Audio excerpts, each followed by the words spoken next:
శ్రీమాత్రే నమః.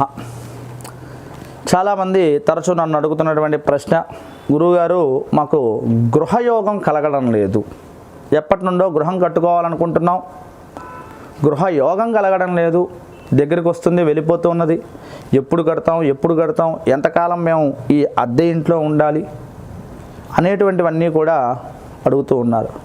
అయితే లోతుగా చెప్పాలంటే ఏదైనా యోగం రావాలి, యోగం వచ్చేంత వరకు కూడా ఆ యోగం ఎప్పుడు వస్తుందా అనేటువంటి ఆలోచనలోనే ఉంటాం కాబట్టి చాలామంది అడుగుతున్నారు. కాబట్టి ఈ విషయాన్ని కూడా నేను మీకు తెలియపరుస్తూ ఉన్నాను.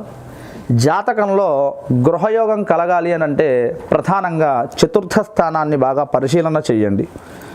తప్పకుండా కూడా మీ వ్యక్తిగత జాతకాలని చక్కగా కూడా మమ్మల్ని సంప్రదించవచ్చు, లేదా మీకు తగినటువంటి బ్రాహ్మలు జ్యోతిష్యులు మీకు దగ్గర అందుబాటులో ఉన్నటువంటి వాళ్ళందరికీ కూడా చతుర్థ స్థానాన్ని పరిశీలన చేసుకొని ఆ చతుర్థ స్థానాధిపతి ఎక్కడ ఉన్నాడు, ఎలా ఉన్నాడో, బలంగా ఉన్నాడా, బలహీనంగా ఉన్నాడా, యోగం ఎప్పుడు వస్తుంది, ఏ దశలో వస్తుంది, ఇలాంటివన్నీ కూడా పరిశీలన చేసుకొని దానికి సంబంధించినటువంటి మంత్ర జప హోమాదుల్ని చేసుకోవడం ఒక పద్ధతి. స్వామి ఇవన్నీ కాదు, ఒక చిన్న రెమెడీ చెప్పండి, ఒక పరిహారం చెప్పండి, తద్వారా మాకు ఆ యోగం కలిగేటువంటి అవకాశం కావాలి అని అనుకున్నప్పుడు ఈ పరిహారాన్ని కూడా మీరు చక్కగా కూడా చేయవచ్చు. వీలైతే ప్రతి శుక్రవారం 9 సార్లు మణిద్వీప వర్ణన పారాయణం చేయండి. మీ ఇంట్లో కూర్చొని మీ ఇంట్లో ఉన్నటువంటి చక్కగా దేవతార్చన ఏదైతే ఉంటుందో చిత్రపటాల దగ్గర చక్కగా దీపారాధన చేసి నైవేద్యాలన్నీ కూడా పెట్టి చక్కగా ఆమె దగ్గర కూర్చొని ప్రతి శుక్రవారము 9 సార్లు మణిద్వీప వర్ణన పారాయణం చేయండి. అలా 9 సార్లు శుక్రవారం పూట చేయండి. ప్రతిరోజు మాత్రం ఒక్కసారి పారాయణం చేయండి.